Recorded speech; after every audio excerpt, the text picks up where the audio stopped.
Hi everyone, welcome to the Color Office. Today's project started out soft and light, but things are about to heat up. We used a combination of pre-mixed paint and the Color Office mixture of 1 part paint and 2 parts Floetrol. Today we will be working with white, pink, red, orange, and yellow. For the base, we're pouring pink, white, and yellow into a dirty cup. They usually work well together, but around here, teamwork can get unpredictable. I was excited about this project because White and I always work well together.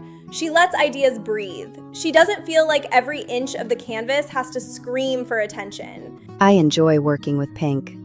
I love her imagination and personality. I don't know why Janet made pink and white the lead colors on this project. It is obvious I should have been the lead. My goal for this painting was to keep all the colors balanced. Red is my girl, but let's be honest, I should have been the lead on this painting. At first, the base was supposed to be just pink and me, but yellow was added at the last minute. I wasn't expecting to join another project so soon. I've been working hard on the last 3 paintings, but I was happy to spread a little more sunshine across this one. She definitely brought the summer vibes. In a dirty cup, the colors are layered together without being fully mixed. We then use the ring pour technique, pouring in tight circles to create ribbon-like rings in the painting. When pouring a repeated pattern, keep the cup close to the canvas and move at a steady pace.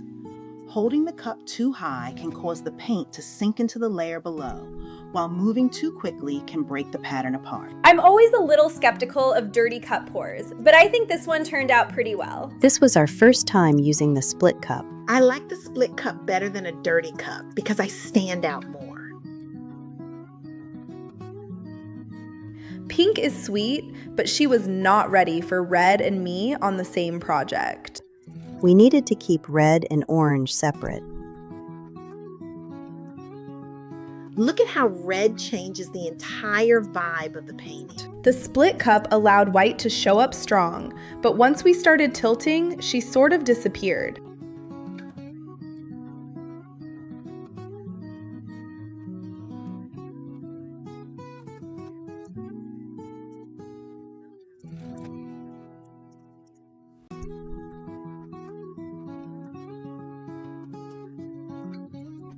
It may look like I disappeared after the tilt, but I was still doing my job, keeping the colors in their lanes. Red and orange came in demanding the spotlight.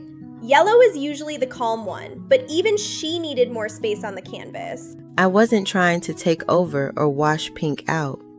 Red and orange raised the energy, and I simply met them where they were. Honey, Yellow is still trying to redeem herself after the last painting failed.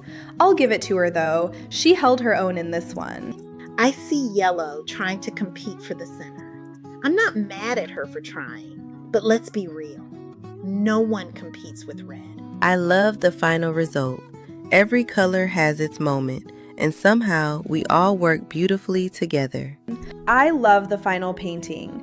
I don't know why people keep saying Red and I don't work well together. This is proof that we do. They named this painting Molten Sunrise because I brought the heat. You're welcome. I let them have the center and stayed in the corner. This was supposed to be a light, relaxing sunrise, but it turned into a molten sunrise. Once the painting dried, I showed up again. The final result was amazing. At the Color Office, the colors do not always follow the plan. Sometimes they create a better one. Thank you for joining us today at the Color Office. If you enjoy painting with us, don't forget to like, subscribe, and come back for the next pour. We'll see you next time. Stay colorful.